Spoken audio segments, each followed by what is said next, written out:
Mais évidemment que non. Je veux dire, Colbert, c'est un personnage historique important. On ne peut pas le réduire seulement au Code noir. D'ailleurs, j'insiste sur le fait qu'il n'a pas écrit le Code noir. Colbert, c'était un grand ministre de Louis XIV. C'est quelqu'un qui est à l'origine de l'État moderne. C'est quelqu'un qui est à l'origine du Code forestier. C'est quelqu'un qui est un initiateur, notamment de la manufacture des Gobelins.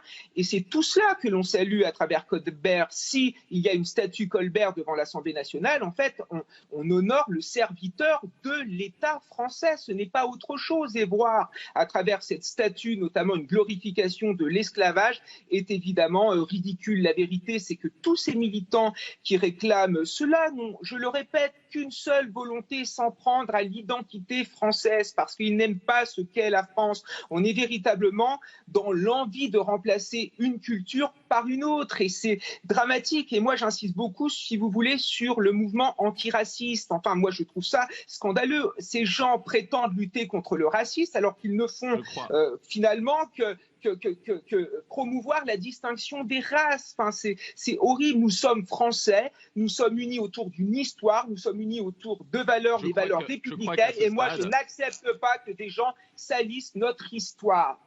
Ghislain Vadot, je vais vous laisser répondre.